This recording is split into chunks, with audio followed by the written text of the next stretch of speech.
¿Qué tal, gente? ¿Cómo estás? Edgardo Carrizo te saluda. Comenzamos esto que se llama Este es tu tiempo. En este lugar hermoso, como siempre decimos, el espacio cultural Divergente. Si andás por Palermo Soho, no podés dejar de visitar este lugar para, bueno, poder beber los ricos cafés de Café Divergente.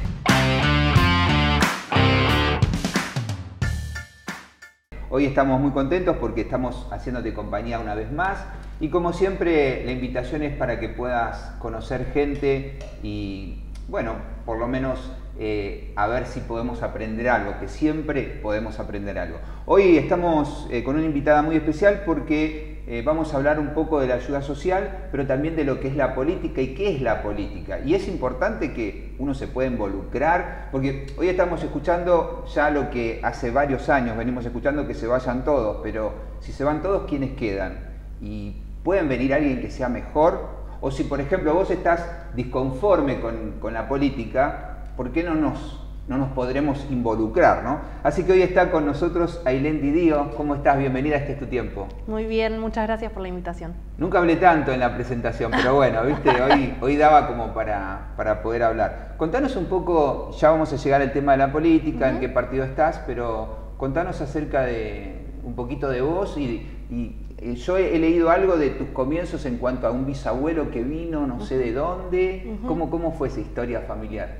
Mi nombre es Ailén Didío, tengo 32 años, estoy casada con Andrés Gibson, tenemos un perrito que se llama Pulga, que para mí es nuestro hijo, así que nada, esa es mi composición familiar. Y para atrás, como decís vos, mi familia vino de Italia, de Sicilia, escapando de la guerra en su momento. Mi bisabuelo llegó a Buenos Aires, al puerto de La Boca, y cuando vio Dock Sud, las antorchas de Dock Sud, por esa intuición que tenía, creyó que para ahí estaba el trabajo, entonces empezó a caminar de La Boca hasta Dock Sud y consiguió, bueno, ahí después de muchos días, un trabajo en Shell, que es la refinería que hay en ese lugar, y a partir de ese momento toda mi familia de trabajadores nos asentamos en la provincia de Buenos Aires y siempre trabajando mucho.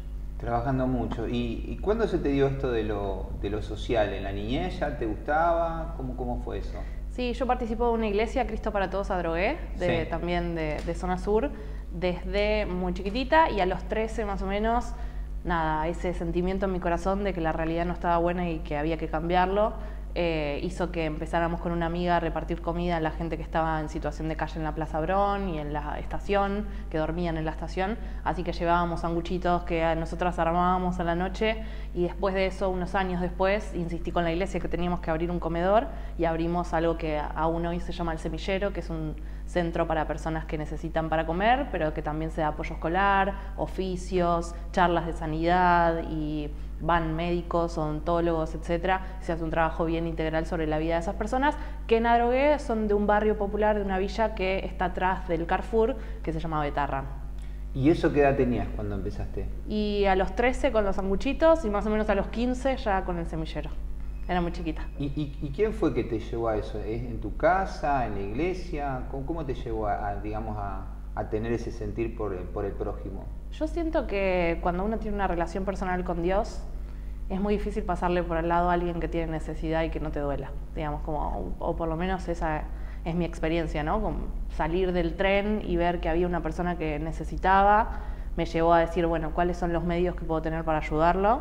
Muy innato, muy del propósito de Dios para mi vida, pero también porque en mi familia siempre se vivió eso, digamos, de esta conciencia social, de que si había alguien que le faltaba, mi mamá hacía lo que podía para regalar algo, proveer algo, digamos, muy este sentimiento de solidaridad y de misericordia. Y nuestra iglesia también es una iglesia que es muy activa en lo social, entonces, no sé, Día del Niño, desde que tengo recuerdo participo disfrazada en el Día del Niño en Don Orione, regalando juguetes y haciendo kermés para los chicos de un barrio popular de allá también. Yo como siento que todo eso fue confluyendo, pero sin duda es parte del propósito de Dios para mi vida, porque en eso es en lo que me siento más feliz, ¿no? O más plena. Mira, y leí algo también en otros países como Brasil, África. ¿Qué estuviste haciendo? Sí, me gusta mucho.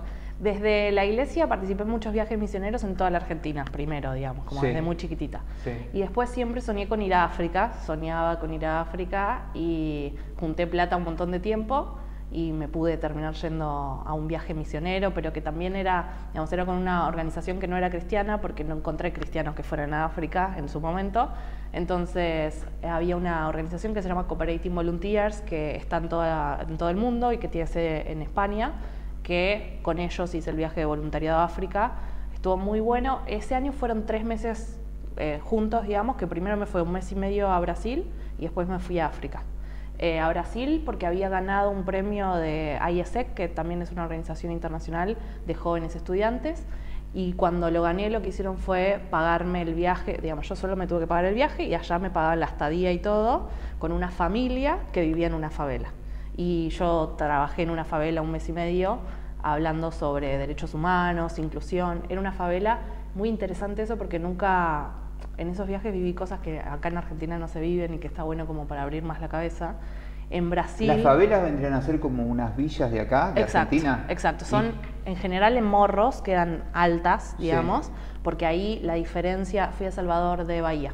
Ahí la diferencia es racial y eso es lo loco, que acá en general no vivimos ese tipo de problemas, pero ahí era todos los negros, vivían en las puntas de las montañas, digamos, en las puntas de los morros, y la gente de plata vivía al lado del agua.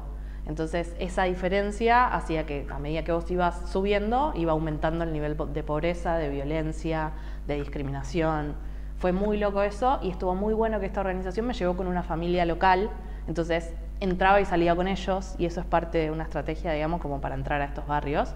Y estuvo muy bueno porque para ellos es muy importante el carnaval y lo que hicimos fue, con materiales reciclados, hacer un carnaval con los propios chicos del barrio, en todo el barrio, estuvo muy bueno, revolucionamos eso, con algo que habíamos hecho máscaras, habíamos hecho trompetas, habíamos hecho de todo con cosas recicladas y el lema era, no importa el color de tu máscara, por adentro somos todos iguales, una cosa así. Qué bueno. Y estuvo muy bueno porque se revolucionó el barrio, las mamás, los papás, los nenes, todo estuvo muy bueno. Y de ahí de Brasil me fui a África. Y en África estuve con esta organización Cooperating Volunteers en Tanzania, que era en un orfanato de nenes de chiquititos, que eran 500 bebés, y después de ahí me iba a dar clases de inglés a una escuela. Lo loco de Tanzania es que la mayoría son musulmanes, así que eso fue muy loco también, como el cambio, ¿no? De que acá no vivimos en general cultural, eso. Claro, sí. Y el nivel de pobreza que nunca había visto ni siquiera acá en el norte argentino, digamos, porque la tierra no produce, y eso es lo que más me dejó flayada, por así decirlo, porque es árido totalmente. Lo único que comen es algo que se llama ugali, que es un grano blanco que reparte el gobierno y que es como si fuera una pasta, y eso es lo único que se come. Y estos nenes, eran 500 nenes, y también fue muy fuerte, porque cuando pregunté por qué había tantos huérfanos juntos, lo que me dijeron era que la tribu Masái, que están allá en Tanzania, lo que hacía era iniciar a las nenas cuando empezaban, digamos, a ser mujeres, con el hombre más grande de la tribu. Entonces las nenas en general morían en el parto y los varones morían de viejos. Y estuve con 500 bebés, cambiándoles los pañales, dándole de comer y todas esas cosas. Pero esas fueron experiencias que me flasharon, como digo, no encuentro otra palabra, porque es muy distinto a la pobreza que vivimos acá o a otros problemas sociales que tenemos acá, y tanto en Brasil como en África fue abrir un poco la cabeza de que hay otras cosas y también lo rica que es Argentina, ¿no? Me volví como, por un lado, extrañando mucho las milanesas y a mi familia, y por el otro diciendo, che, acá plantás algo y crece, o sea, es tan injusto o más que haya pobreza y que haya gente que no pueda comer acá, porque de verdad que plantás algo y crece, o sea, no es África que te tienen que repartir granos porque no produce la tierra. A veces pasa, ¿no? Que uno, como te pasó a vos, que tuviste que ir a otros países o a veces nos pasa a nosotros, que cuando por ahí hay cosas que, como nos pasó en la pandemia, ¿no? Que no valorábamos por ahí. Cuando las perdés, ahí las valorás. Vos decís, che, qué bueno era respirar, poder respirar bien. Y uno no, como lo hace por inercia, pero ahí te das cuenta, ¿no? Que Argentina es un país rico y que tenemos un montón de cosas, ¿no? Totalmente. ¿Y cómo llega la política a tu vida? Yo busqué desde los 15, más o menos 16, cuál era el propósito de Dios para mi vida. Digamos, estaba obsesionada con que Dios me dijera cuál era la carrera que quería para mi vida. Yo no quería hacer algo que nada, que fuera distinto a lo que Dios quisiera para mí, porque siempre busqué vivir en plenitud. Y en esta vida en plenitud digo, bueno, si yo me mando la mía y hago la que quiero, no voy a vivir plena, quiero vivir como Dios quiere que viva, así que empecé a buscar cuál era la carrera. Ahí siempre cuando doy charlas y eso me gusta porque aprendí cosas muy fuertes que me marcaron y que me siguen recordando quién es Dios. Y durante esos años de adolescente... ¿Cosas como cuáles? Eso, durante esos años de adolescente, primero oré a ver cuál era el propósito de Dios, ¿no? Estaba con esa. Sí. Y fueron 3 años, cumplí 17 y Dios no me decía cuál era mi carrera. Entonces yo estaba tipo, bueno, ¿y ahora en qué me inscribo? Porque me tengo que inscribir en la facultad y no sabía qué. Y en ese momento dije, bueno, Dios, yo te oré por 3 años, bueno, me respondiste, estudió trabajo social o psicología, que era lo que a mí me gustaba. Y en ese instante en el que pensé eso, muy internamente el Espíritu Santo me dijo, y lo tuve muy claro, vos orás a mí porque soy rey o por lo que te puedo dar. Y esa fue uno de mis primeros aprendizajes de mi relación profunda con Dios, de que Él es rey y yo soy su sierva. Y si Él quiere decírmelo, me lo va a decir, y si no me lo quiere decir, no me lo va a decir, y si quiere llevarme a tal lado, me lo va a decir, y yo soy sierva. Y ese es mi rol en esta vida, digamos, como eso me ayuda todo el tiempo cuando me agarran ansiedades por cosas que no puedo hacer o cosas, digo, bueno, pará, Dios es rey, se ocupa y tiene un propósito. Así que vuelvo ahí al eje, esa es uno de mis primeros aprendizajes. Y bueno, seguido a eso, hice como Gedeón, que en la iglesia me dicen Gedeón todavía por esos años. Le contamos a la gente quién es Gedeón, que hay muchos que no son de la fe. Dale.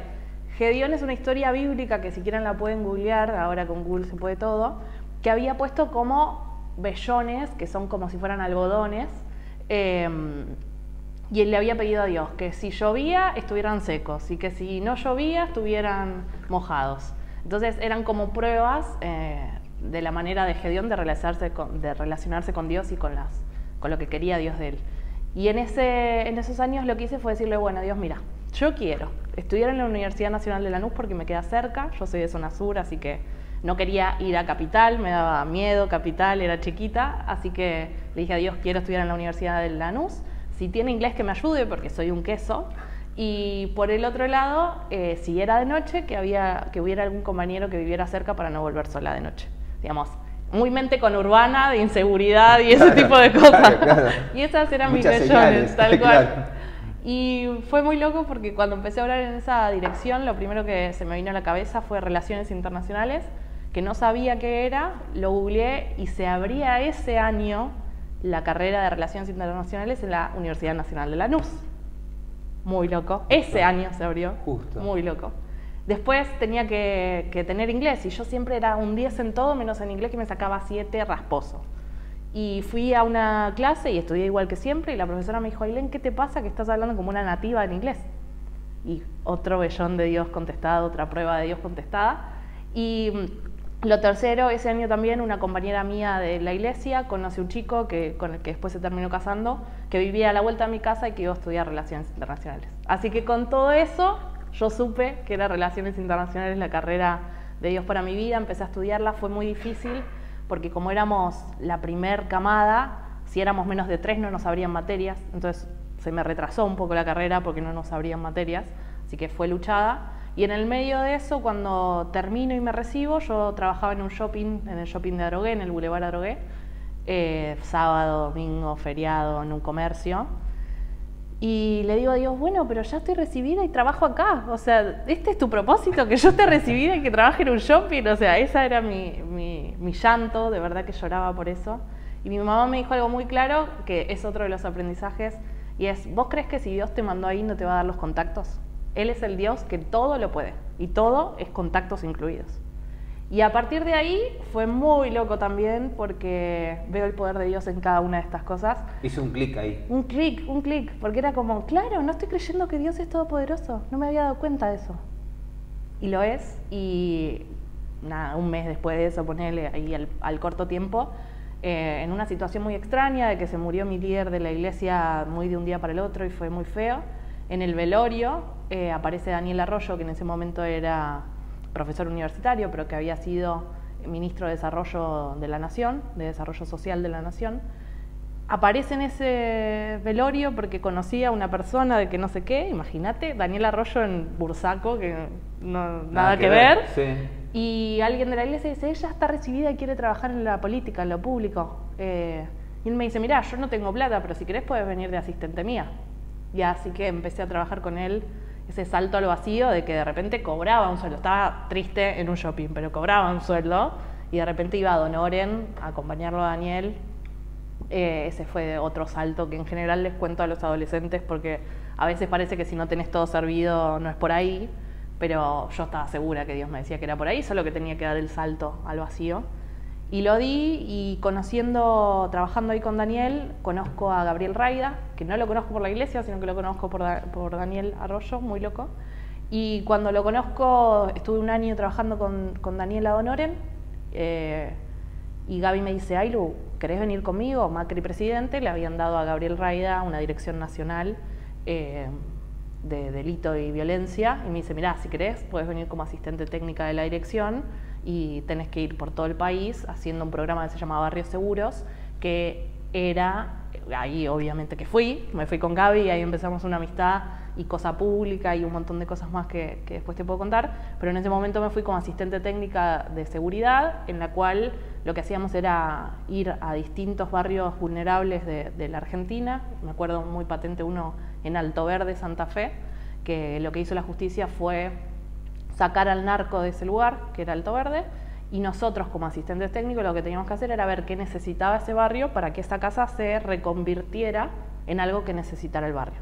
Entonces en ese lugar fue muy fuerte porque era un narco muy social, entonces tenía un lugar que era una cooperativa en la que trabajaba todo el barrio, tenía un club de fútbol, tenía una señal de televisión, tenía un montón de cosas así bien sociales. Claro. Entonces había que darle a la gente otro trabajo porque el narcotráfico estaba haciendo el trabajo de esas personas. Claro. Si no, se iban a morir de hambre.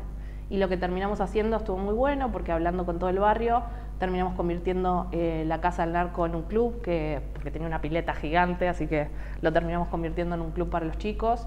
El club, la cooperativa se armó con gente del barrio, entonces siguieron trabajando con eso. El club de fútbol también, la señal de televisión también, y terminó reconvirtiendo lo que de alguna manera se había utilizado para el mal, para el bien en ese lugar. Así que bueno, ese fue mi primer trabajo en la política. Qué bueno. ¿Y qué pensás acerca de la juventud en cuanto a lo que es la política? Porque viste que hay algunos que todavía están reacios y dicen, bueno, pero por ahí la fe, la política, como que no se mezcla. ¿Vos qué pensás en eso en cuanto al...? Con Gaby en esos años armamos Cosa Pública, que es una fundación, sí, que si quieren la pueden buscar en redes sociales. Cosa Pública. Cosa Pública.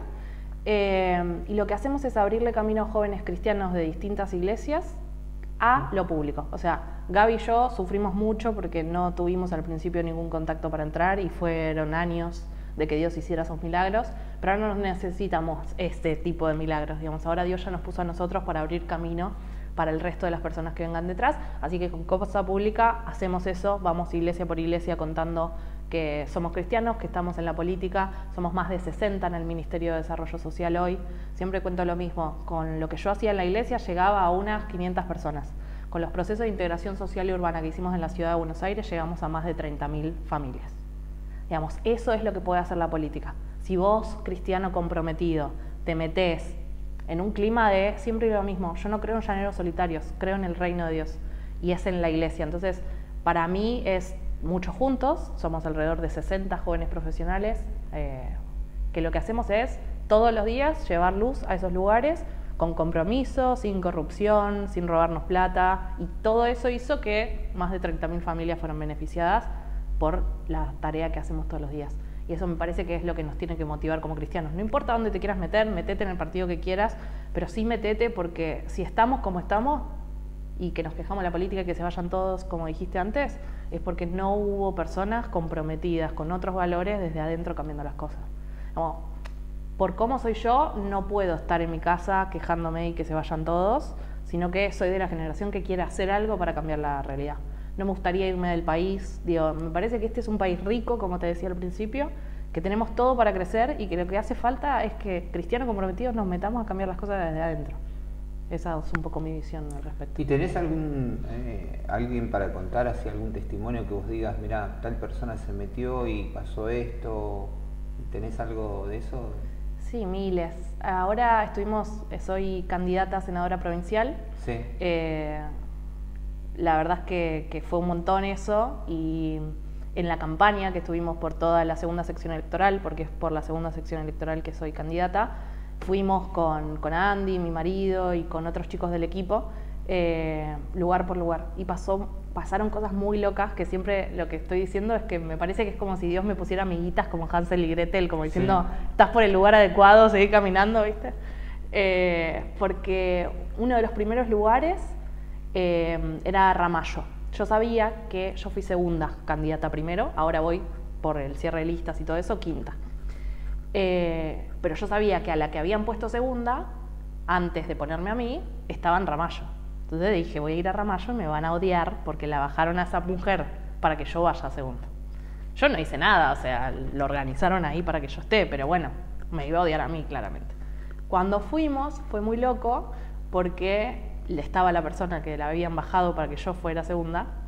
Me dice, mira, te soy sincera, al principio, cuando fui de Ramallo hasta La Plata y me dijeron que en vez de segunda iba sexta, te odié, me dice. Pero después cuando me dijeron que eras una joven cristiana me puse recontenta, porque no sabes la tarea social que hace la iglesia acá. Y me cuenta toda, como enloquecida, me dice, no sabes, nosotros siempre oramos por el río, para que el río no haga desastres en la temporada de crecida y qué sé yo, y estaba el cielo totalmente tapado, entonces creíamos que no íbamos a hacer el acto. Y una pastora nos dice, no, yo voy a orar, van a ver que hacemos el acto.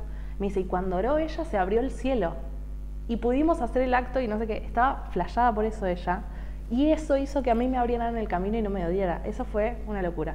Después otras 3 personas se convirtieron en el camino, porque fue muy loco. Vi ahí como una estrategia de Dios en que yo esté en ese lugar, porque bueno, yo y el equipo, ¿no? Como claro. Con los que estoy. Una candidata a intendenta de Giles, cuando llegó con la nariz toda roja de llorar, ¿viste? De ahí de estar como ida, me dice, Aylu, ¿por qué el otro día fui a lo de un pastor y me temblaron las piernas? Me dice. Me temblaron las piernas y lloraba, yo no sabía qué me estaba pasando. ¿Qué me pasó? ¿Estoy loca? Me decía. Yo le digo, no, eso es el Espíritu Santo. Le digo, Merce, ¿te hicieron aceptar a Jesús en tu corazón? Me dice, no, ¿qué es eso? ¿Qué tengo que hacer? Y bueno, terminó muy loco porque fuimos al Consejo de Pastores, después terminamos orando con ella, aceptó a Jesús en el corazón, le volvieron a temblar las piernitas, le regalaron una Biblia, y a todo esto, al costado, viene una chica que era de su equipo y me dice, Aylu, yo estoy apartada, y desde que vos bajaste el auto sabía que Dios me estaba llamando. Y esas son cosas que la estrategia de Dios que vi atrás es, probablemente esta persona no le hubiera preguntado al pastor por qué le temblaron las piernas, porque es su figura de autoridad, o debería serlo. Y si está loca, pierde autoridad. Entonces, de alguna manera, al preguntármelo a mí, que me ve como una par, hace que Dios se pueda manifestar y que la persona pueda convertirse. Muy loco. Después fuimos a otro lugar y nos pasó exactamente lo mismo. Vino la secretaria de Desarrollo Social de ese lugar, me dice, mira, ahí lo estuvimos el fin de semana en una iglesia, el pastor oró por todos los candidatos, y cuando fuimos ahí, casi me caigo, me dice. ¿Qué me pasó? Nadie me tocó, no me iba a caer, me dice, pero casi me caigo. Y lo mismo, le pude dar testimonio, aceptó a Jesús en su corazón, y nada, esas cosas locas que Dios está haciendo ahora. Posta que yo siento que lo que está pasando es un avivamiento. A las iglesias mismas, cuando fuimos a esas iglesias, cuando nos fuimos, nos aceptaron como muy solemnemente primero, y cuando nos fuimos y les conté mi testimonio y cosas como las que te estoy contando ahora, sí, me decían eso, Aylu, sentimos avivamiento, sentimos un despertar, che, no estés más en el sillón de tu casa quejándote de la Argentina, sé. Ese es un poco... Ni tampoco en el banco de una iglesia, ¿no? Sentado sin hacer lo nada que uno tiene que hacer. ¿Lo tomás esto como más allá de la política, que es lo que genera los cambios, ¿no? Pero ¿lo tomás como algo misionero, como evangelístico, que Dios te está llamando a eso? Totalmente, totalmente. Creemos en la política como un campo misionero. Es a donde no llegó. Esas personas nunca habían escuchado a Jesús y están en Argentina y probablemente un montón de pastores les hablaron. Pero a mí me gusta mucho ese pasaje en el que creo que Pablo dice como al hebreo hebreo, al griego griego, bueno, al político político. Y yo siento un poco eso, que es mi campo misionero, y con todos estos otros cristianos, vuelvo a lo mismo. Solos el sistema te come.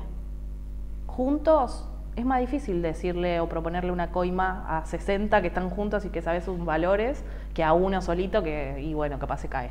¿Y con quién estás? ¿En qué fórmula es? Nosotros hoy en día estamos con, bueno, ahora hay que terminar de ver qué pasa con todo esto, pero nosotros estamos con Horacio Rodríguez Larreta y el Colo Santilli en la provincia. Ahora después de las PASO y eso, probablemente todo el partido vaya junto con Patricia y Grindetti, que son los ganadores. Pero bueno, ¿Y cómo los notas a ellos en cuanto a tu fe? ¿Ellos respetan, preguntan, no sé, o de repente dicen, che, mirá, está bueno que Dios nos ayude en esto, que nos dé una manito? ¿Cómo es esa relación?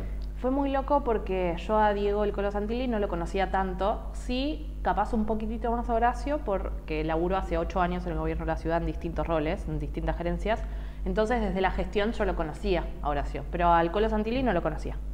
Y cuando fue todo esto de la campaña, fue muy loco porque hicimos un acto grande en Avellaneda, que tenemos uno de nuestros candidatos a concejal de Avellaneda, que es Leandro Méndez, y cuando fuimos sentí un poco que nos trataban de tontos, sinceramente, digamos, porque lo que él dijo fue en una misma frase: no creemos en el aborto, tampoco en el matrimonio igualitario y no sé qué. Como que dijo todo lo que tenía que decir, ponele, para agradarle a un evangélico.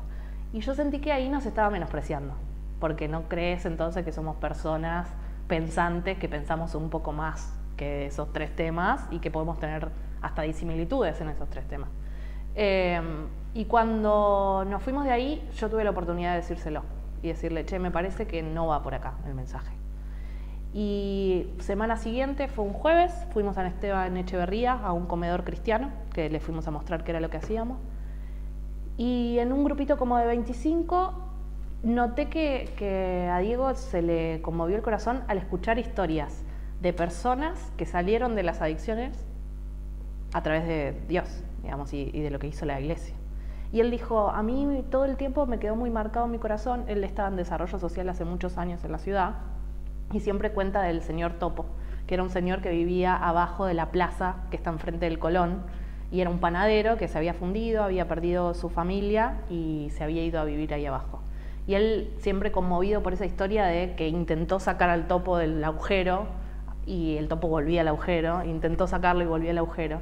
Y una de las chicas que estaba para contar su testimonio le dijo, mirá, yo siento que a mí Dios me sacó del agujero, porque el agujero eran las adicciones, era que desde muy chiquitita yo quedé sola a cargo de mi casa, era que tuve una hija muy de joven y sola, y Dios me sacó de ahí, me recuperó de las adicciones y hoy estoy casada con él, que era un chico de la iglesia, y los dos tenemos a esta nueva familia con mi hija que él la adoptó también.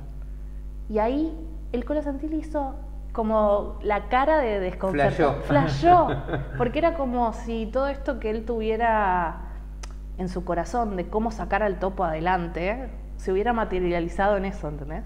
Y hizo que todos nos abrazáramos y dijo, pidámosle a Dios por esto porque creo que lo que necesita Buenos Aires es esto, esta transformación. Y bueno, un poco así es la cosa, digamos, como impactar a cada uno en el momento en el que estés con Dios, porque es poder y es autoridad. Sorpresas lindas, ¿no? Súper, súper lindas, súper. Tenemos una sorpresa para vos, hablando de sorpresas. ¿En serio? Sí, hay una ¡Chan! sorpresa. Así que vamos a ver si la tecnología nos ayuda, que sí, nos va a ayudar. Y esto es para escuchar. A ver. Se llama El Momento Emotivo. Ay, bueno, voy a llorar. Hola a todos, este es un mensaje para el amor de mamá. ¿Qué decirte, hija, que no te haya dicho? Me explota el pecho cada vez que te veo. ¿Dónde estás? ¿Dónde te llevó Dios? Por todo lo bueno, por todo lo malo, porque todo vale la pena, todo es aprendizaje. Y hoy, que es un día bastante especial, solo decirte que vos tenés el mejor de los contactos, como te lo dije ya hace muchos años. Él te va a poner en los lugares estratégicos donde vas a ser una herramienta poderosa como ya lo estás haciendo. Te amo, mi amor. Mamá Paula. Gracias. Bueno, dijo lo mismo que dije yo, ¿viste? Ay, es una emoción muy grande. De verdad creo que la fácil es irnos, es abandonar y dejar el país, tal vez algunos que podemos soñar con eso, pero me parte el corazón que haya gente que no pueda hacerlo. y que se quede acá muriéndose de hambre, aún habiendo tierra para cultivar, aún habiendo tierra para que todos tengamos una casa. O sea, de verdad que es injusto. Y creo que Dios tiene planes de bien para nosotros y plenitud, y persigo eso. Ya vamos finalizando y te agarro un poco ya emocionada, pero esta es la pregunta de Este es tu tiempo. Recordando un poquito esa chica de 13 años que iba a llevar sanguchitos a la calle, hoy no te voy a preguntar la edad, pero creo que igual la dijiste. Sí, sí, más 32, de 30, 32. Ya dije más de 30, puede ser 38. Cerquita. Entonces, 32. Vas por un camino y encontrás a esa niña que está ahí dando sanguchitos. Y capaz que está dando sanguchitos y ni sabe nada de su futuro, ¿no? Simplemente fue. ¿Qué le dirías? Que siga haciendo lío. Hace poco resignifiqué un poco que a mí cuando era chiquitita me retaban por hacer lío, como a cualquier nene. Y Dios me dijo que siga haciendo lío, que Él me había creado para hacer lío. Así que ese es mi camino, hacer lío. Tus redes para que te puedan seguir la gente, conocer un poco más. @Ailendy en Instagram, en Facebook, en Twitter, en todos esos lados estoy así. Y bueno, y @Cosa Pública, que es nuestra fundación también y con la que hacemos que la gente se pueda involucrar en lo público. Gracias por estar, Ailén. Muchas gracias. Y bueno, gracias a vos que estás ahí del otro lado. Si querés ver el programa completo porque no lo viste, muy pronto lo ponemos en YouTube. Ahí tenés el QR para que puedas seguirnos y ver otros programas también. Así que bueno, gente, será hasta la próxima, hasta que vuelvas a escuchar. Este es tu tiempo. Chao, que Dios te bendiga.